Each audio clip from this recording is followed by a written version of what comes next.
எல்லா புகழும் இறைவனுக்கு. ஸோ நம்ம யூடியூப் சேனலில் ரொம்ப பேர் பார்க்குறீங்க. ஸோ பார்த்துட்டு பாய் நல்ல விஷயங்கள்லாம் பேசுகிறீங்க. ஸோ கடவுளுக்கு பயந்து நேர்மையாக பேசுகிறீங்க அப்படின்னு சொல்லி எல்லாருமே வாழ்த்து தெரிவிக்கிறீங்க.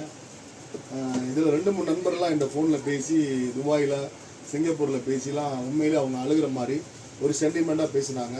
ஸோ உண்மையை பேசுகிறீங்க பாய். இந்த இறைவனுடைய விஷயங்களை வந்து நீங்கள் நேர்மையாக உண்மையாக பேசுகிறீங்க. ஸோ நீங்கள் எப்படி இருப்பீங்கன்னு எங்களுக்கு தெரியாது. ஆனால் நீங்கள் பேசின விஷயங்கள் எல்லாமே நிஜமாக உண்மையாக பேசுகிறீங்க அப்படின்றீங்க. ஸோ அவங்களுக்கு என்னோடய மனசார வாழ்த்துக்கள். இது நானாக பேசலைங்க. இது அல்லாஹ் கொடுத்த அறிவு, இது அல்லாஹ் கொடுத்த கண், இது அல்லாஹ் கொடுத்த கை. அவங்க சொல்கிறா இந்த மண்டைக்குள்ளே இறங்குது, இங்கேருந்து வார்த்தையாக வெளியில் வருது. எல்லாமே இறைவன் என்னை படைச்ச அல்லாஹ் தான். ஓகேங்களா? நான் அவங்கக்கிட்ட அறிவாக பேசுகிறதுக்கும் என்னுடைய சேனல் வந்து உலகம் பூரா சென்று அடைவதற்கும் நான் பேசுகிறதெல்லாம் நீங்கள் கேட்கணுங்கிறது அல்லாஹ்வால் எழுதி வைக்கப்பட்ட ஒரு விதி. ஸோ அந்த உண்மையை பேசுகிறேன். ஸோ எல்லாருமே பிஸ்னஸ்க்காக பேசுகிறாங்க, தன்னோட வருமானத்துக்காக பேசுகிறாங்க. நான் என்னோடய பிஸ்னஸையும் இதில் பண்ணிக்கிட்டு நல்ல கருத்துக்களை மக்களுக்கு சொல்லணும்னு நினைக்கிறேன். இதில் ஒன்றும் தவறு கிடையாது. நம்ம நல்லவனாக பிறக்கணும், நல்லவனாக வாழணும், நல்லவனாகவே இறைவன்கிட்ட போய் சேரணும். இதுக்கு நடுவில் நம்ம யாருக்கும் கெடுதல் பண்ணக்கூடாது. நம்ம வாழ்கிற வாழ்க்கை கொஞ்ச நாள் தாங்க. தாயின் கருவறையில் வந்து பிறக்கிறோம், அதுக்கப்புறம் அந்த பூமியில் வளர்கிறோம். 10 வயசு, 15 வயசு, 20 வயசு, 25 வயசு, 30 வயசு, 40 வயசு, 50 வயசு, 60, 65, அதுக்கு மேலே இறைவனுடைய நாட்டம் இருந்தால் அது நமக்கு ஒரு அதிர்ஷ்டமான கிஃப்ட்டு தான். ஸோ இடைப்பட்ட இந்த மனித வாழ்க்கையில் போட்டி போராமைகள் எவ்வளவோ சந்திக்கிறோம். எல்லாத்துக்கும் எல்லா ஆசையுமே இருக்குது. ஆசை இல்லாத மனிதர்கள் இந்த உலகத்தில் யாருமே கிடையாதுங்க. ஆனால் எவ்வளோ ஆசை இருந்தாலும் எல்லா தவறுமே இறைவன் மன்னிப்பான். ஆனால் ஒரே ஒரு தவறு, கடவுளுக்கு இணை வைப்பதை இறைவன் மன்னிக்க மாட்டான். 2வது, யாரோட கண்ணீரையும் வாங்கக்கூடாது, யாரோட பாவத்தையும் சம்பாதிக்கக்கூடாது. எல்லாத்தையுமே நீங்கள் நல்லா இருங்கிற வாழ்த்து பண்ணணும். அவங்க நமக்காக நல்லா இருங்கன்ற ப்ரேயர் பண்ணும்போது நம்ம வீட்டை விட்டு கிளம்புவோம், ரோட்டில் நடந்து போவோம், பைக்கில் போவோம், காரில் போவோம், ஆஃபீஸில் போய் ஒரு சேரில் உட்காருவோம், ஸ்லீப் ஆகிடும். ஸோ அந்த இடத்துல நமக்கு வரக்கூடிய ஆபத்தை இறைவன் வந்து காப்பாற்றுவான். நம்ம செஞ்ச தர்மம் வந்து காப்பாற்றும். ஸோ இது தாங்க நான் சொல்லியிருக்கேன். ஸோ நான் கடந்து வந்த பாதையும் சொல்லியிருக்கேன். இறைவன்லாம் எனக்கு ரொம்ப கஷ்டத்தை கொடுத்துருக்கார். எப்படி கஷ்டத்தை கொடுத்துருக்கார்? டீ சாப்பிட கூட எனக்கு காசு இல்லாத கஷ்டத்தை கொடுத்துருக்கார். உணவு சாப்பிட முடியாத கஷ்டத்தை இறைவன் கொடுத்துருக்கிறார்.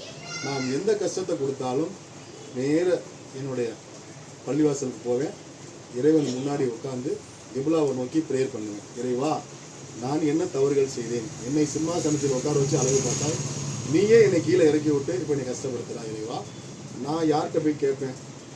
உலகத்துக்கெல்லாம் சக்தி படைத்தவன் நீ தான், அந்த உலகத்துக்கு சக்தி அளிக்கிறவனும் நீ தான். உனக்கு ஈடாக அந்த உலகத்தில் எவனுக்கும் சக்தி இல்லை. நீ படைத்த இந்த பூமியில் பிரணவஞ்சங்கள் உயிரினங்கள் 1000, இந்த 1000 உயிர்களை படைத்தாலும் மனிதனுக்கு மட்டும் சுயநலமாக சிந்திக்கக்கூடிய அறிவை கொடுத்திருக்கிறார். போதும் என்ற வார்த்தையை மட்டும் மனிதன் சொல்ல மாட்டேங்கிறான். ஸோ இதெல்லாம் என் சிந்தனையில் ஓடிச்சுங்க. இன்றைக்கி இறைவனை நல்லா வச்சுருக்கான். நான் அன்னைக்கு விட்ட கண்ணீர் இறைவனுடைய காதில் கேட்டிருக்கு. என்னை இன்றைக்கி இறைவன் வந்து நல்லா வச்சுருக்கான். ஸோ நான் இந்த நன்றியை இந்த வீடியோ மூலியமாக மக்களுக்கு சொல்லணும். மக்கள் எல்லாருமே நல்லது பண்ணுங்க, தயவுசெய்து கெடுதல் பண்ணாங்க. உங்கள் அக்கம் பக்கத்தில் உங்கள் வீட்டில் உள்ளவங்களுக்கு யாராவது கஷ்டப்பட்டாலோ, உணவு இல்லாவோ, இல்லை உடுத்த துணி இல்லாவோ, இல்லை திருமணம் பண்ணி கொடுக்க பணம் இல்லைனாலோ, உங்களால் முடிஞ்சால் நீங்கள் ஒரு 10 நபர்கிட்ட சொல்லி ஒரு கேஷை கலெக்ட் பண்ணி அவங்களுக்கு ஹெல்ப் பண்ணுங்க. நம்ம தமிழ் மக்கள், ஓகேங்களா? அப்படின்ற போது நம்ம எல்லாருமே பாசத்துக்கு, அன்புக்கு, நேர்மைக்கு எல்லாத்துக்குமே அடிமையாக இருக்கும். இதில் ஜாதி மதம் எதுவுமே வரக்கூடாது. நம்ம எல்லோரும் நம் படைத்த இறைவனுக்காக செய்யக்கூடிய நன்மைகள்.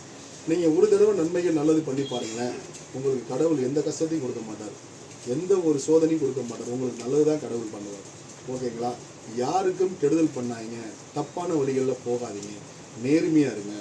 எல்லாரும் நேர்மையாக இருங்க. தமிழ்நாட்டில் மொத்தம் ஒரு 10 கோடி பேர் இருப்பீங்க, ஓகேங்களா? அதுக்கப்புறம் எங்கெங்கே எந்த தமிழர்கள் வாழுன்னு எனக்கு தெரியாது. இந்த 10 கோடி மக்களுமே நல்லவங்களாக வாழுங்க, கெடுதல் மட்டும் பண்ணக்கூடாது. நம்ம எல்லாம் ஒற்றுமையாக வாழணும்.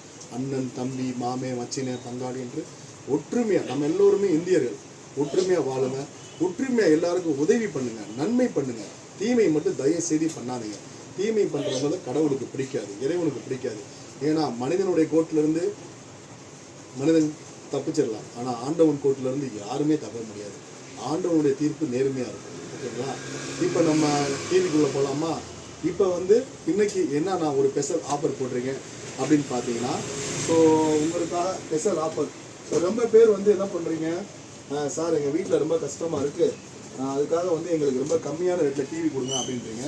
ஸோ ஏழை மக்களுக்காக, ஏழையோட கனவுகளை நிறைவேற்றிருக்காக இந்த டிவியை நான் வந்து வெறும் 5000 ரூபாய்க்கு தரேன், 2 வருஷம் வாரண்டியோடு தரேன். ஸோ இந்த டிவி பார்த்தீங்கன்னா பென்ட்ரைவ் போட்டுக்கலாம், படம் பார்த்துக்கலாம், நல்ல டிவி. ஸோ எல்லாருமே கனவாக இருக்கும், நம்மளும் சவத்தில் மாட்டுற டிவி வாங்கிட மாட்டோமா, நமக்கு இந்த மாதிரி டிவி கிடச்சிடாதான் அப்படின்னு எத்தனையோ கிராமங்களில், எத்தனையோ மூட முடுக்கில் வயசானவங்க, கஷ்டப்படுறவங்க, தொழிலாளங்க, கூலி வேலை பார்க்குறவங்க, விவசாயம் பண்ணுறவங்க அனைவருமே கற்பனை பண்ணுறீங்க. எங்கள் நம்பருக்கு கீழே ஒரு கால் பண்ணுங்கள். நீங்கள் தமிழ்நாட்டில் எந்த மூலையாக இருந்தாலும் உங்கள்கிட்ட கொண்டாந்து இந்த டிவியை கொடுத்துட்டு நான் பணம் வாங்கிக்கிறேன், எனக்கு இந்த டிவிக்குள்ள பணத்தை மட்டும் கொடுத்தா போதும், டெலிவரி உங்களுக்கு ஃப்ரீ. இது நான் ஏழை மக்களுக்காக செய்கிறேன். ஓகேங்களா? எல்லா புகழும் இறைவனுக்கே. தேங்க்யூ நண்பா.